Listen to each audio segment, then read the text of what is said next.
Shalom, bien-aimés dans le Seigneur, grande est notre joie de nous retrouver au pied du grand roi pour une nouvelle semaine de méditation biblique. Nous sommes le lundi 27 janvier 2025 et nous vous saluons au nom de notre Seigneur et Sauveur Jésus-Christ.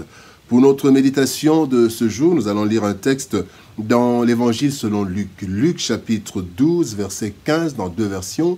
Dans la version Louis II, il est écrit « Puis il leur dit » Gardez-vous avec soin de toute avarice, car la vie d'un homme ne dépend pas de ses biens, fût-il dans l'abondance. Parole de vie 2017 nous dit, ensuite Jésus dit à tout le monde, attention, ne cherchez pas à avoir toujours plus de choses. En effet, la vie de quelqu'un ne dépend pas de ce qu'il possède, même s'il est très riche. La vie d'un homme.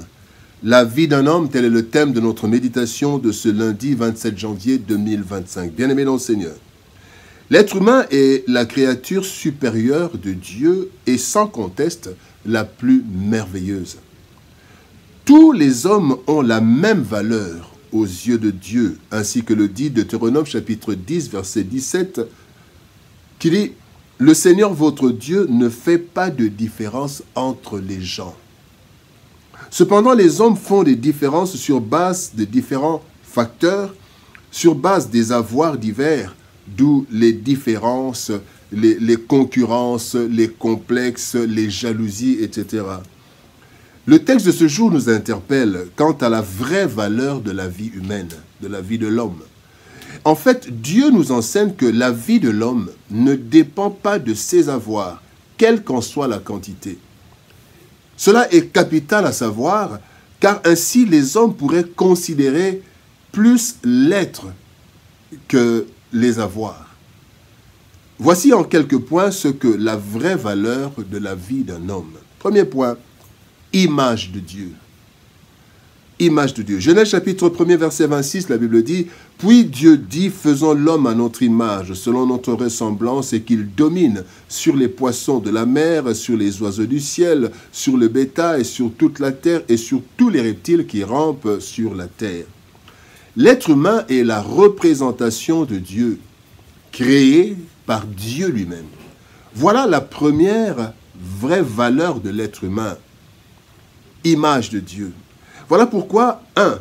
L'homme est né nu et sans rien, comme le dit Job chapitre 1er verset 21, partie A, il a dit « Je suis sorti tout nu du ventre de ma mère ». Bien-aimé, et l'homme né nu sans rien arrive à travailler avec ce qu'il a en lui, ce que Dieu a mis en lui, avec ce qu'il est, ce qu'il trouve dans le monde, et il arrive à obtenir plusieurs biens matériels ou non qu'il n'a pas amenés sur la terre. Et l'homme, toujours cet homme, avec tout ce qu'il possède, meurt et laisse tout ce qu'il a acquis. Selon toujours Job chapitre 1er, verset 21, deuxième partie, il dit « Nu je retournerai dans le sein de la terre ». Bien-aimé dans le Seigneur. Pourtant, cet esprit qui est venu de Dieu, et qui retournera à Dieu sans rien, tel que nous le dit 1 Timothée chapitre 6, verset 7. Nous n'avons rien apporté sur cette terre et nous ne pouvons rien emporter non plus. Donc tout ce que nous sommes, la première valeur, c'est que nous sommes l'image de Dieu. Dieu nous a créés à son image. Nous venons nus, nous rentrons sans rien. Mais quand nous sommes sur la terre, à cause de ce que nous sommes, nous arrivons à acquérir des biens. Deuxième point, bien-aimé, la deuxième valeur, c'est associé de Dieu. 1 Corinthiens chapitre 3, verset 9 nous dit « Car nous sommes ouvriers avec Dieu ». Nous sommes associés de Dieu, ouvriers avec Dieu. Dieu, bien-aimé, a créé l'homme à son image et a trouvé en lui un associé. Voilà la deuxième valeur réelle de l'être humain, de la vie de l'homme.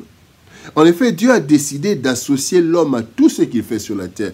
Tenez, voici 3 versets que nous pouvons exploiter. Le premier verset, c'est Genèse chapitre 1er, verset 26. Il dit que l'homme domine sur les poissons de la mer, sur les oiseaux du ciel, sur le bétail, sur toute la terre, sur tous les reptiles qui rampent sur la terre. C'est la création de Dieu, mais il la confie à l'homme. Deuxième extrait, Genèse chapitre 2, verset 5, il dit « Aucun arbuste des champs n'était encore sur la terre.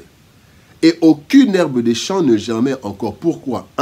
Première raison, car l'Éternel n'avait pas fait pleuvoir sur la terre. Deuxième raison, il n'y avait point d'homme pour cultiver le sol, associé avec Dieu. Troisième verset, bien-aimé, la Bible dit dans Romains chapitre 10, verset 14, « Et comment en entendront-ils parler s'il n'y a personne qui prêche ?» Donc pour que quelqu'un soit sauvé, il faut qu'il y ait une personne qui prêche, alors que Dieu peut nous sauver seul. Mais il a décidé de prendre l'homme comme associé dans la gestion du monde et même dans la gestion du salut, parce que le salut vient par la foi en écoutant la parole de Dieu, et il faut qu'il y ait des hommes et des femmes qui parlent. Dieu dit, allez jusqu'aux extrémités de la terre, soyez mes témoins.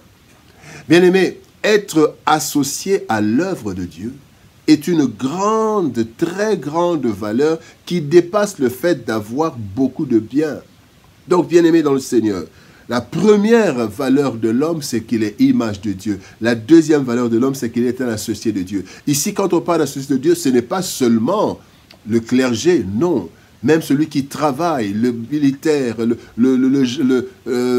l'agriculteur, le fonctionnaire, et vient, il travaille avec Dieu pour la gestion du monde de Dieu, associé avec Dieu.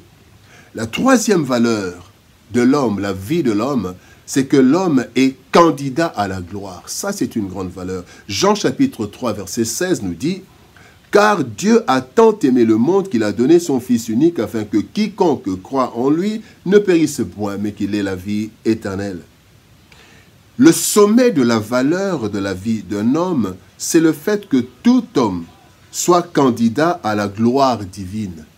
Candidat à la gloire divine, donc la vie éternelle. La Bible nous dit que cette vie éternelle, est accessible à quiconque. Jean 3,16, quiconque croit. Donc, tout homme est candidat à la gloire et c'est une grande valeur. Bien aimé, la Bible dit, quiconque croit et non à ceux qui ont des possessions. Il dit, afin que quiconque croit, pas afin que tous ceux qui ont des possessions. Deuxième élément, la vie éternelle, la Bible nous dit que la vie éternelle ne s'obtient pas par de l'argent. 1 Pierre 1, 18 nous dit, ce n'est pas par des choses périssables, par de l'argent ou de l'or, que vous avez été rachetés de la vaine manière de vivre que vous avez hérité de vos pères. Ce n'est pas par de l'or, pas par de l'argent.